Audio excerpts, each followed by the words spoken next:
The Ethiopian Bible contains more banned books than any other Bible in human history. Today I'm going to tell you why, and that's not all. Get ready to learn about communism's war against Christ and Joseph Smith's 40 wives. The shocking history of the Ethiopian Bible. Each branch of Christianity comes with its own unique version of the Bible. None is more disliked than the Ethiopian Bible, considered one of the most controversial books that ever existed. Ethiopia, its banned Bible, and its history of Christianity are steeped in centuries of mystery. The Ethiopian Bible is banned pretty much everywhere except Ethiopia. Yet Ethiopia is home to some of the most ancient biblical manuscripts on the planet. Ethiopia was Christian long before most places in Europe. Ethiopia is even home to one of the oldest civilizations of humanity. They trace their lineage all the way back to Noah. You might know him. He was the guy with the ark. Before I delve into the specifics of why the Ethiopian Bible is so despised,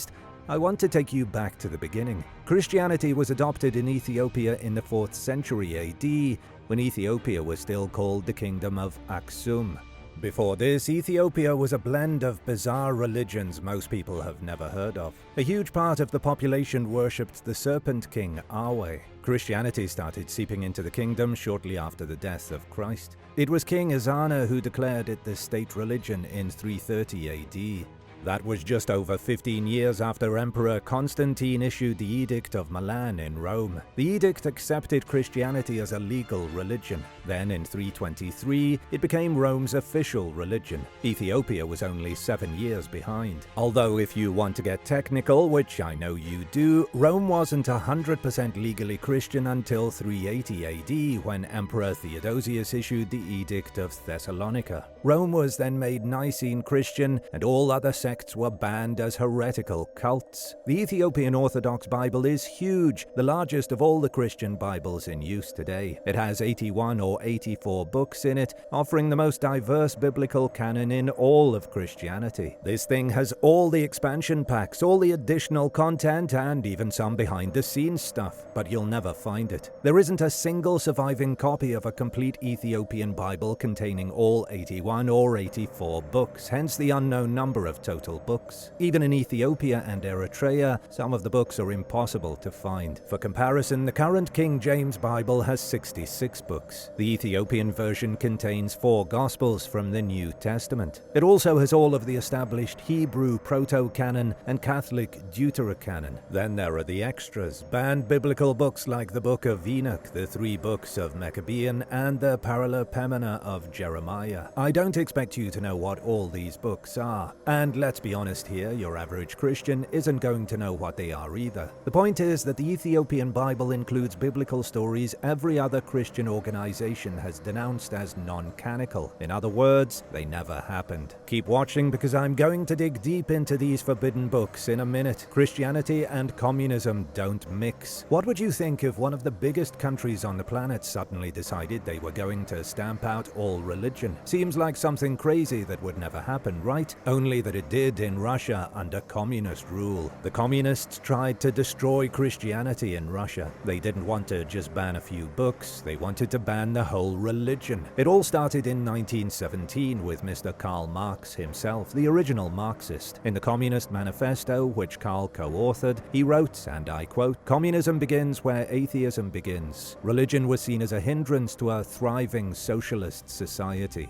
Vladimir Lenin kicked things off in a big way with anti-Christian decrees. For about a decade, Lenin worked to reduce the influence of the Russian Orthodox Church. But even as Stalin came into power, the church was still a force to be reckoned with. Russia's peasants were extremely faithful, steadfast Orthodox Christians in the 1920s. Stalin wanted it done. In 1928, Joseph Stalin initiated the Godless 5-Year Plan. This was a real operation in which Stalin gave power to the anti-religious organization called the League of Militant Atheists. In modern America, a group like this would be treated worse than Satanists. Yet in 1920s Russia, They were endorsed by the government and given tools to destroy Christianity. Churches were shuttered, stripped of their goods, and priests were sent packing. All educational and welfare activities linked to the church were suspended. Church leaders like priests and bishops were sent to prison or executed. That's right, the Russian government executed their clergymen. These horrors unfolded in the name of creating a socialist society. Social reforms and atheism publications slowly eliminated religion from daily life. In 1929, Russia released a new calendar with only 5 days in the week. There was no more Saturday, and there was no more Sunday. This stopped Muslims, Jews, and Christians from knowing when they were supposed to do their religious activities. It also meant that there was no more weekend, so workers could never stop working. People today are talking about a 4-day work week. In Soviet Russia prior to World War II, there were only 5 days in the whole week, and you couldn't take any of them off. This was like an episode of Black Mirror, with churches being transformed into museums of atheism. Crosses were replaced with scientific displays. The last of these museums didn't close until the 1980s. By 1939, only about 200 churches were left open out of the 46,000 that had been around before the Russian Revolution. The Russian Orthodox Church had nearly been vanquished. Believe it or not, it was the Nazis who saved the day for Christians. After taking Ukraine, the Nazis began reopening churches to gain sympathy with the local population. Joseph Stalin copied Hitler. Stalin started to reopen churches to boost morale due to the outbreak of World War II. The Russian Orthodox Church is still alive today, no thanks to the fall of communism. Do you think something like this could ever happen in America? The Book of Revelation and the Pagan Curse. The Book of Revelation, one of the most well-known biblical books due to its apocalyptic tales of ferocious beasts, a creature with 7 heads, and the 4 horsemen, isn't what you think. New research has found that the book may have plagiarized some of its content from ancient Roman curse tablets. Most scholars agree that the Book of Revelation was written late in the 1st century AD. Most scholars also agree that the authors of the New Testament phrased their writing in a familiar form to make their message more appealing to pagans. They used specific language that pagan practitioners were used to hearing, making their book more digestible. Michael Holscher works at Johannes Gutenberg University in Germany. He's part of a project researching the similarities between the Book of Revelation and curse tablets uncovered in Roman ruins. Michael has identified similar terminology used in both. For example, Roman curse tablets frequently use terms like binding and releasing. The same terminology is in the Book of Revelation, with God speaking of binding and releasing Satan. I won't give you every single example, but there are many just like that one. The language in Revelation is shockingly similar to the way curse tablets were written. It's kind of like how you can tell if someone's written their essay using ChatGPT using Delve 316 times. What is a Roman curse tablet anyway? Even before Christianity, they were forbidden by law as a form of black magic. People would write down a curse on a tablet, invoking the name of one of their gods, typically to smite someone. The writer of the tablet would ask a god to cause intense harm to their enemy, then bury the tablet somewhere or offer it at a temple. More than 100 curse tablets were found in the ancient Roman city of Bath, located in England. It was a center for healing and wellness 2,000 years ago, but also a center of wrath. Romans went to the spa, then dropped off curse tablets at the temple to destroy their foes, the Ethiopian Maccabees. Did you know only 2 countries in Africa were never officially colonized? One of them is Libya and the other is Ethiopia. Ethiopia's position, hidden by mountains and deserts, allowed it to remain relatively untouched by Islam in the 7th century. As the Muslim conquest swept across Africa and other places, Ethiopian Christians became isolated. By the end of the conquest, Ethiopia was the only region in Africa left standing that hadn't been converted and was still a full Christian state. Are you starting to see how Ethiopia came to grow such an unusual Bible? Isolation, being separated from the rest of the Christian states for centuries, allowed them to evolve on their own. Sort of like why all the animals in Australia are so weird. In 1554, a group of Jesuits arrived in Ethiopia with the intention of converting them to Catholicism. In the 16th century, Ethiopian Orthodox Christians were considered heretics. By 1633, the Ethiopians had expelled the Jesuits. They then underwent 2 more centuries of total isolation. All of this isolation allowed the church to add whatever books they wanted to their Bible, and that was how Ethiopia accepted the 3 books of Maccabean as canon. You may have also heard these books referred to as Ethiopian Maccabees. I can't actually tell you much about them because the English translations were only recently made available. I can tell you the first book is 36 chapters, with accounts given about the Maccabees, the Jewish rebel warriors who fought against the Seleucid Empire in the 2nd century BC. The second book is all about God punishing some people for their sins. There's a strong emphasis on resurrection. Then the third book is about the devil. It only has 10 chapters, each one talking about salvation, punishment, and the devil's temptation of humans to sin. It also gives an alternative origin story for Satan. The third book of Ethiopian Maccabees says the devil was originally an angel. After God created Adam, Adam ordered the devil to do his bidding. The devil refused, saying he was an angel and would bow to no man. As punishment, God tossed him out of heaven. The rest is history. Although not part of official canon, this diabolical story is nearly identical to the Iblis narrative from the Quran. In the Islamic holy book, Iblis is thrown out of heaven because he refuses to prostrate himself before Adam. He's the Islamic version of Satan. It's no wonder Christians don't like the Ethiopian version of Maccabees. It's too similar to the Quran. The Book of Jubilees. The Book of Jubilees is an ancient Jewish text only recognized by 2 religious groups, Ethiopian Orthodox and Beta Israel, also known as Ethiopian Jews. Although it's a banned book today, it must have been important once in the ancient past. The earliest known fragments of the book were found in the Dead Sea Scrolls. Other than the Dead Sea fragments written more than 2,000 years ago, the earliest surviving manuscripts of the Jubilees are Ge'ez texts from the 15th century, written in ancient Ethiopian. As for the book's content, it's shockingly similar to Genesis from the Old Testament. Only Jubilees adds additional detail, sprinkling in extra bits and pieces throughout the narrative. The history of creation is recounted in divisions of 49 years. Each 49-year period is known as a Jubilee, hence the Jubilees. It's this book that gives an exact timeline of all known history. The book claims 50 Jubilees transpired from the time God created the world to the time Moses received the scripture upon Mount Sinai. Converted into regular years, this means only 2,410 years passed from the first day of creation to Moses leading the Israelites out of Egypt. This timeline is not canon, which is one of the main reasons the Jubilees is not an official biblical book outside Ethiopia. It would mean all of existence has only been around for around 5,000 years. The Book of Jubilees makes some other claims the church would rather not talk about. It says the fallen angels who created the Nephilim were the sons of Seth, while the mortal women they bred with were the daughters of Cain. It also says that when God sent the flood to destroy the Nephilim, God left 10% of their disembodied spirits on earth to lead humanity astray in the centuries to come. One more thing. The book says Cain married his sister Awan and that Seth also married his sister Azura.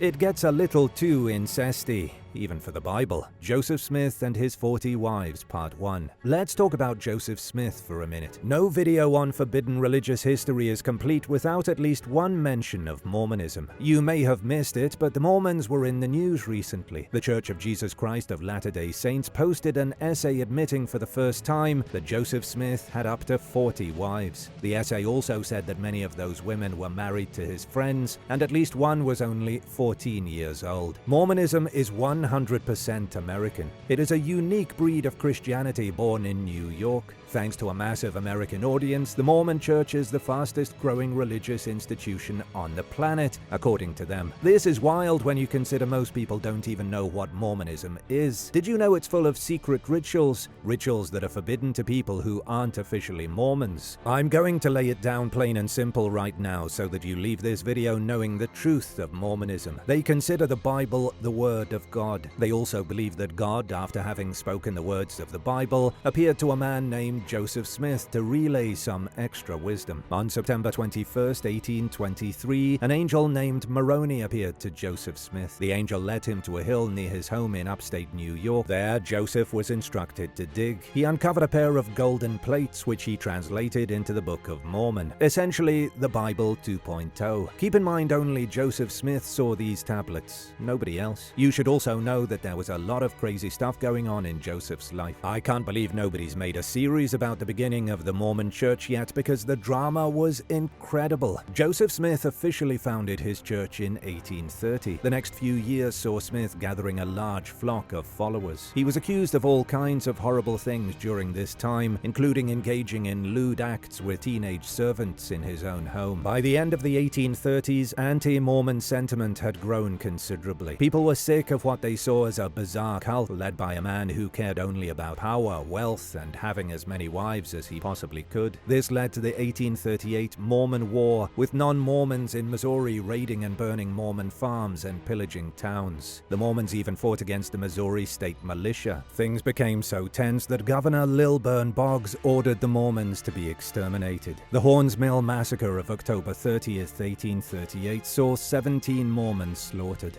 The rest were stripped of their property and forced to leave the state immediately. After Joseph Smith was brought to a military court and charged with treason, he was almost executed. But because the sheriff and some guards happened to follow his new religion, he managed to slip away from custody and flee to Illinois. Missouri didn't want the Mormons, but Illinois welcomed them with open arms. This was the beginning of the end, and a legacy that still shocks people today. Part 2 of the Mormon craze is coming up after more banned books from the Ethiopian Bible. The 4 Crazy Books of Baruch. The only church that accepts 4 Baruch, also called the Paralipomena of Jeremiah, is the Ethiopian Orthodox Church. What I'm about to tell you will make you understand why this book didn't make the final cut anywhere else. But what about the first 3 Baruch books? One Baruch is typically known as the Book of Baruch.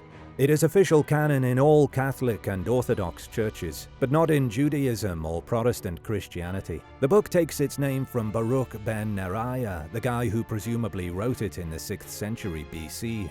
It talks all about the Jewish exiles from Babylon and the Jewish diaspora. Most scholars figure it was written around the same time as the official Maccabees, not the Ethiopian Maccabees. 2 Baruch is less popular than the first one by a mile. It was written around the 1st century AD, shortly after the Second Temple in Jerusalem was destroyed by the Romans. Although it's attributed to the same Baruch ben Neriah, it was written 600 years after he died. Almost no Jewish or Christian group accepts 2 Baruch as canon, not even the Ethiopians. Only the Syriac Orthodox accepts it as part of their Bible, but that's a story for another day. The book itself is all about Jerusalem's destruction by the Romans and Baruch's version of a dark future. 3 Baruch might be the least popular of them all, but hardly the least interesting. It survives in a handful of Greek manuscripts, but is not considered part of anybody's biblical canon. I mean, nobody. The book reads like a fever dream. It discusses how the Temple of Jerusalem was preserved in heaven after it was destroyed by the Romans. It argues that there is no need for another temple to ever be built, because it will always be in heaven attended by angels. Then the book tries to answer the question of why God permits good people to suffer. It's a question people are still asking today. I think I heard someone ask it just a few days ago. And still, people are getting the same answer from the church as was given in 3 Baruch. Even though good people suffer, the book claims they will get a righteous reward in the afterlife. The book tries to answer the question by giving Baruch a vision, but it's almost too weird to describe. Baruch witnesses the people who built the Tower of Babel being tormented eternally. The builders are demonic, with cow faces, sheep horns, and goat feet. There are also the people who ordered the Tower of Babel to be built in the first place. The book says Baruch saw them reincarnated as apes, dogs, and bears being tormented. Like I said, it's really, really weird. Baruch also sees a giant serpent named Hades drinking from the sea, and he witnesses a phoenix, a massive fiery bird protecting the planet from the rays of the sun. It's totally incoherent and bizarre. You can see why it never made it into anybody's Bible. Now for the book we've all been waiting for. 4 Baruch was likely written around the 2nd century AD, near the year 136. It survives in 2 versions. There's an ancient Greek version written around the 10th century.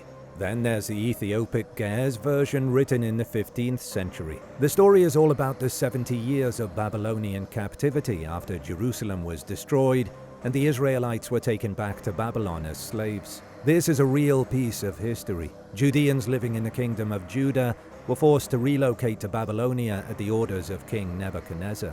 It was a massive deportation scheme, with wave after wave of Judean being sent across the desert. This was a huge theme in the Old Testament. As you can imagine, the Judeans were still sour about the experience even centuries after they had returned to Israel. 4 Baruch doesn't add much to the narrative. In fact, I would say it's way more boring than 3 Baruch or even 2 Baruch. Its main message is that followers of the faith shouldn't marry foreign women. It also says the Samaritans were the descendants of mixed marriages between Israelites and Babylonians during the 70 years of exile. Joseph Smith and his 40 wives, Part 2. Things turned around for the Mormons when they got kicked out of Missouri and went to Illinois. Joseph Smith introduced the idea of baptism for the dead. The church took on aspects of Freemasonry and developed their own Masonic lodge. Joseph Smith preached that the Israelites had gone to America 600 years before Christ was born. He told his followers that after Jesus Christ was resurrected, he visited America. Mormons still believe that when Jesus Christ returns to the earth during the apocalypse, he's going to first go to Jerusalem, then straight to Missouri. Like I told you before, Mormonism is 100% American. It was around 1842 when Smith began slowly but surely introducing the idea of plural marriage, also called polygamy. His insatiable desire for more wives was his undoing. Joseph Smith started conning his followers into letting him sleep with their wives. How did Joseph Smith get away with it? According to the recent essay published by the Mormon Church, it was because of an angel. 3 times between 1834 and 1842, Joseph said an angel came to him and ordered that he marry more women. On the 3rd appearance of the angel, the heavenly creature threatened that if Joseph didn't marry way more women, he would be destroyed. In other words, the angel left him no choice. He had to take 40 wives or be destroyed. What Joseph didn't realize was that his destruction was imminent anyway. 1842 was when Joseph Smith introduced a new doctrine that forced his followers to share their wives with him. This did not sit well with many of his closest associates. His followers started abandoning him in droves. It only took a few months before Illinois turned against Joseph and the Mormons, just like Missouri had. In December 1843, Joseph Smith asked Congress to make the town of Nauvoo, where the Mormon headquarters was, an independent territory. He wanted to turn Nauvoo into the Mormon version of Vatican City. Then he announced that he was going to run for the President of the United States of America. Early in 1844, the Mormon Church was starting to rift. More than half a dozen of the top members of the church were revolting against Smith because he insisted on marrying their wives. He just wouldn't give it up. Annoyed that his men wouldn't freely offer him their brides, Smith started excommunicating his top officials, such as his most trusted counselor, William Law, and the general of the Nauvoo Legion, Robert Foster. William and Robert went public, accusing Joseph Smith of being a con man. They said Smith was using religion as a pretext to seduce women. When this came out in the local paper, the Nauvoo City Council ordered the printing press destroyed. Destroying the printing press sparked a frenzy of anti-Mormon sentiment. On June 27, 1844, an armed mob attacked Joseph Smith. Smith managed to shoot 3 of the men with a pepper box pistol before being filled with bullets. He died shortly after hitting the ground, but was still shot multiple times by the angry mob before they dispersed. Now you know the history of Mormonism in a nutshell. I know there is some strange stuff in the Ethiopian Bible, but the really weird stuff is in the Book of Mormon. The Vatican declared Mormonism non-Christian. It's not even considered a real Christian religion by the Catholic Church. Banning Galileo.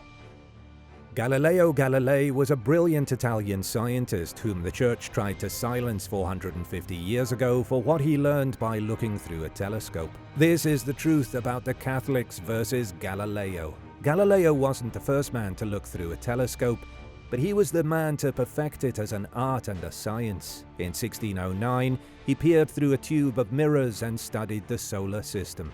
Each night for many years to follow, he looked up to the heavens and wrote down what he saw there. Galileo identified hills on the surface of the moon. He identified the 4 biggest moons of Jupiter, and that's only the beginning.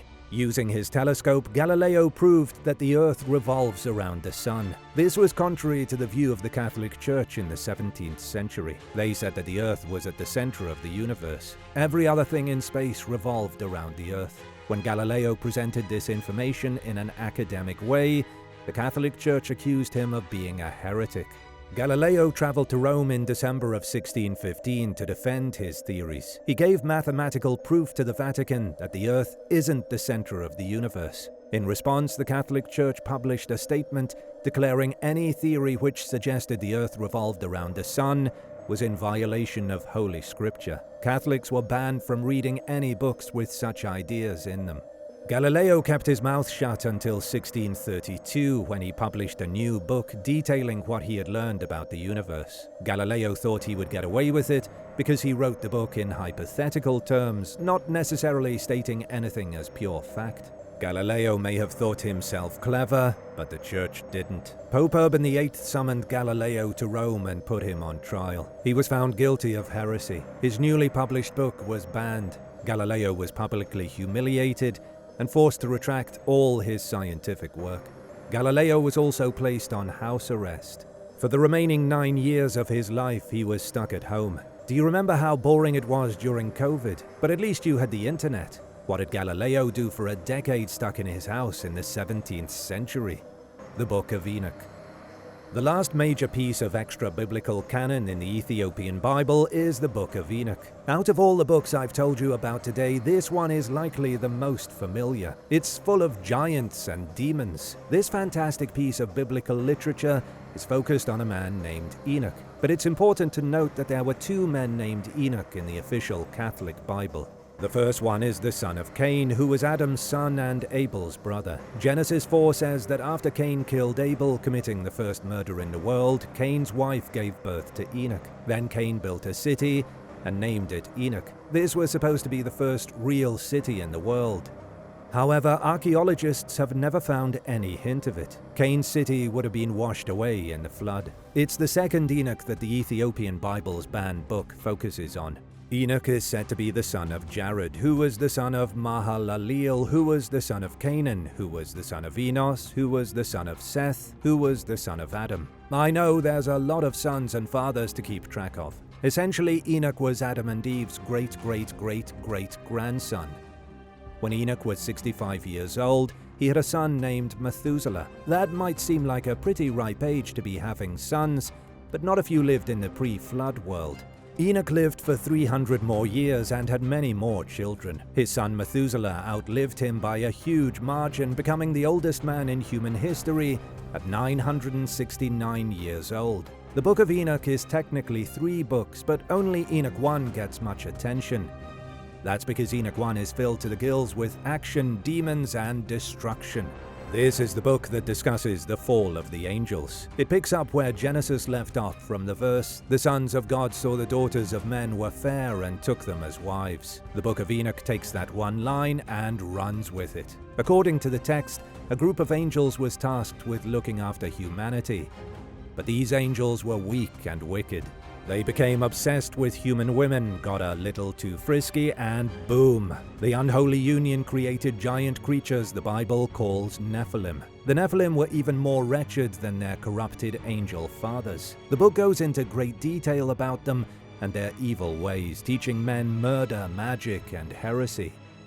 It also includes dialogues between God and a variety of angels as they discuss what to do about the Watchers and their abominable children.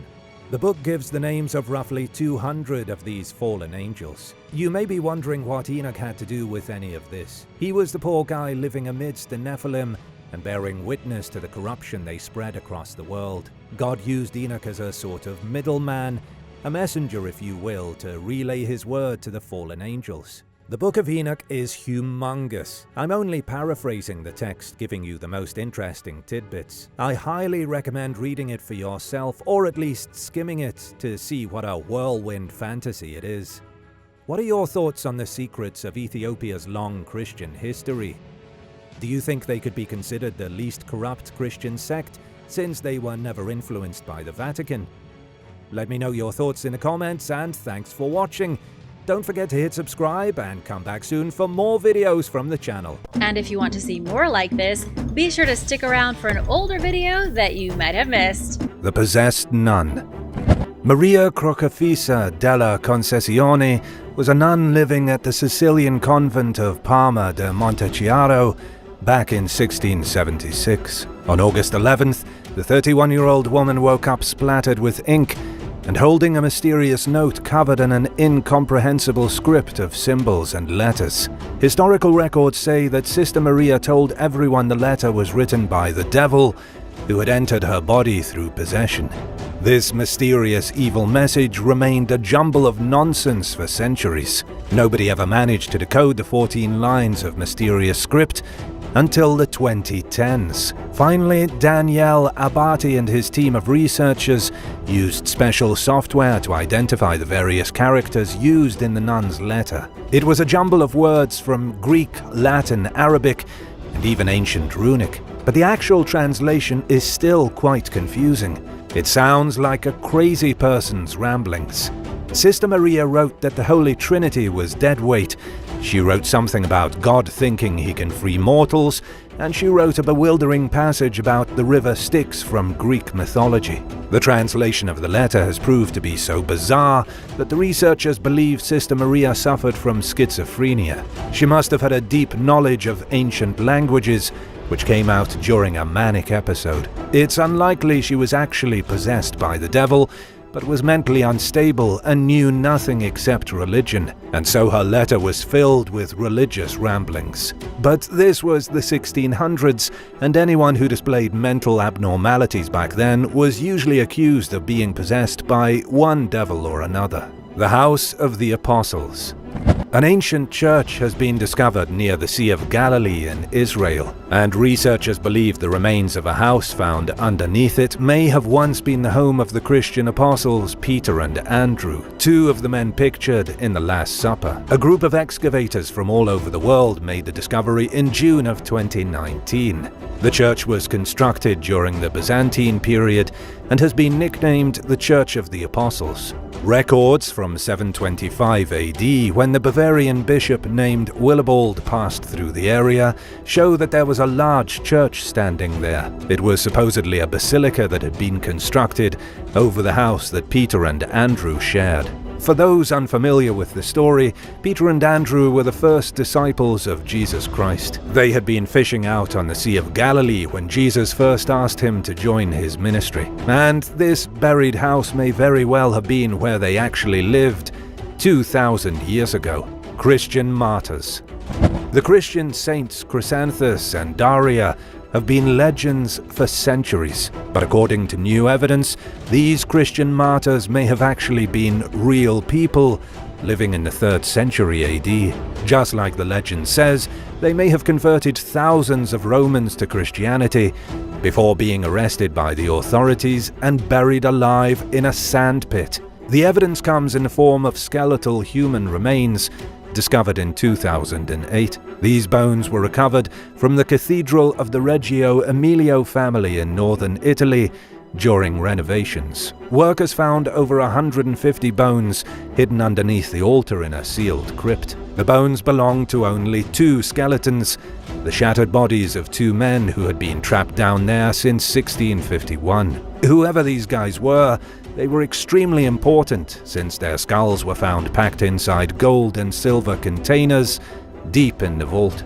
Scientists ran multiple tests on the skeletal remains as one of the first comprehensive investigations into the bones of alleged Christian saints. The church cooperated, and everyone was very excited to actually prove for the first time in history the bones of living, breathing martyrs existed. And sure enough, carbon dating showed the skeletons died somewhere around 283 AD, and they suffered major lead poisoning. This was pretty common in ancient Rome, since lead was everywhere from the food to the wine. But the tests also showed that one skeleton belonged to a woman and the other to a man. They were both the exact ages that Chrysanthus and Daria were when they died, and so all the evidence points to these saintly legends having been very real people. The discovery has made scientists a little shocked because if the story of Chrysanthus and Daria is true, how many more biblical tales might be rooted in reality? The demon Pazuzu. Almost all of the great demons of ancient Mesopotamia have faded into the history books. Horrifying creatures like the demon Humbaba no longer strike fear into the hearts of the living. But there is one demon that's still around today, a demon by the name of Pazuzu that somehow managed to sneak its way into popular culture in the 21st century.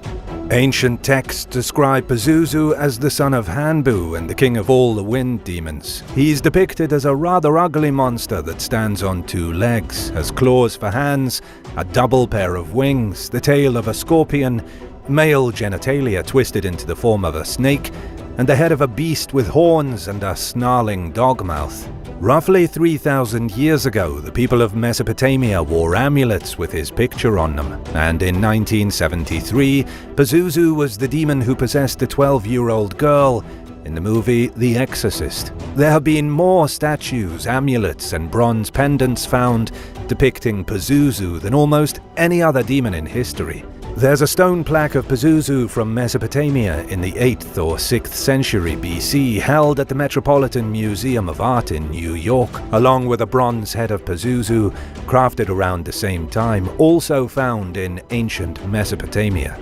The Holy Prepuce.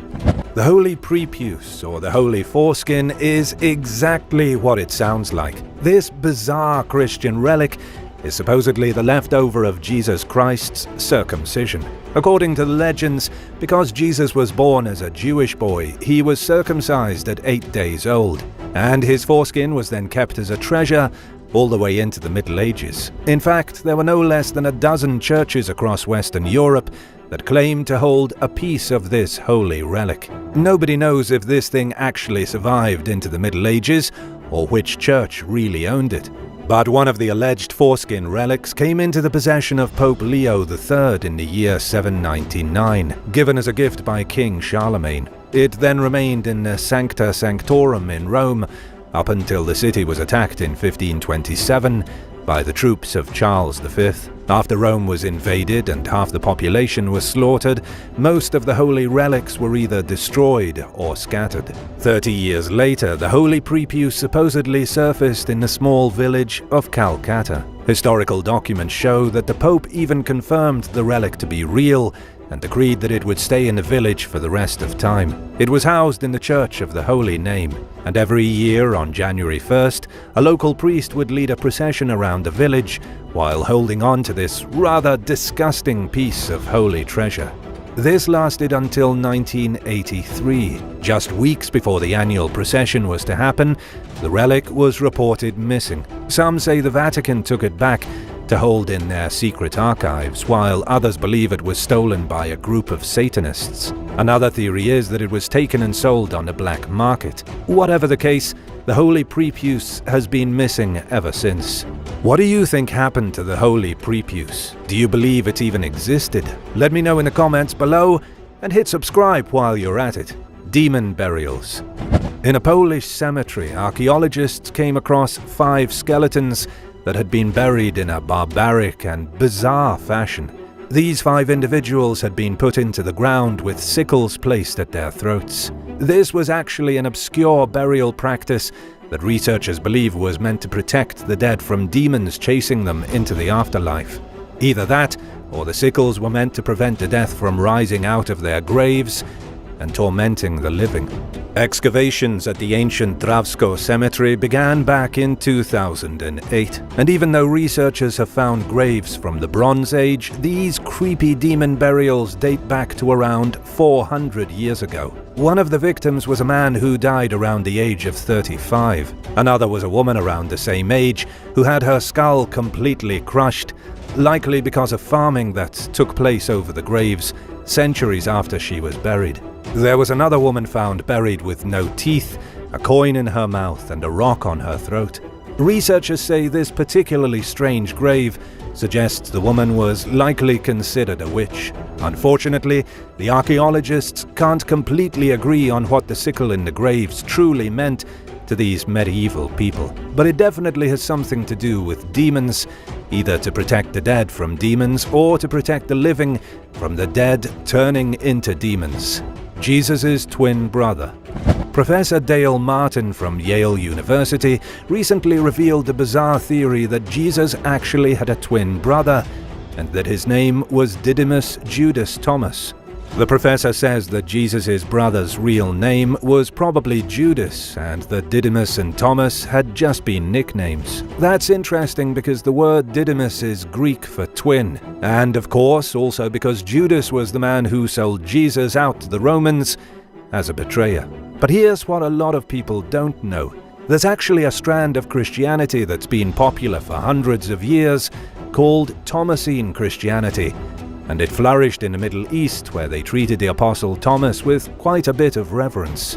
Many of the Thomasine Christians think Thomas was the twin brother of Jesus, which makes him almost just as important as Christ himself. But like so many things from the Bible, this is really just a theory. Orthodox Christians don't believe Jesus had any siblings, and that Didymus Judas Thomas was only a complex nickname for Thomas, who was actually a twin brother of some other unknown character. Then again, there's also the opinion that Thomas and Jesus were indeed brothers, but in a more spiritual, divine way than being bound by blood.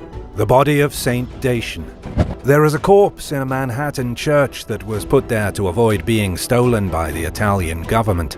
It's the body of Saint Dasan, an obscure Roman martyr. It's not actually his whole body, but his skeleton that's been contained inside of a wax replica of his body, which is almost worse than if it were just his bones on display. The thing about Saint Dasan is that nobody really knows who he was. We don't know when he died, we don't know why he was such an important martyr, and we're not even sure where his bones came from. All we know is that in 1892, they were kept in the private chapel of a wealthy Italian woman. But when she ran out of money to keep her private chapel going, the Italian government moved in to seize her belongings, including the bones of her saint.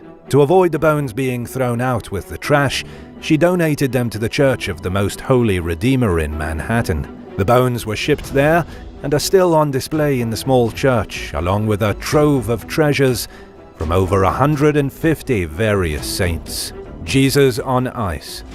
Most of us are familiar with the story of Jesus walking on water. If you're not sure of all the specific details, they can be found in the New Testament, where it describes Jesus walking across the surface of the Sea of Galilee as one of his miracles. But according to a new and shocking study done by Professor Doran Noff at Florida State University, that probably never happened. The professor says that instead of walking on water, Jesus probably walked on an isolated patch of ice, thereby tricking the locals into thinking he could do miracles. It all has to do with a localized freezing phenomenon brought on by water and atmospheric conditions. 2,000 years ago, it wasn't uncommon for small patches of ice to form on the freshwater surface of the sea. Between 2,500 and 1,500 years ago, there were two prolonged periods of extreme cold, and when one of these cold snaps hit, small, nearly invisible slivers of ice could be found on the edge of the sea.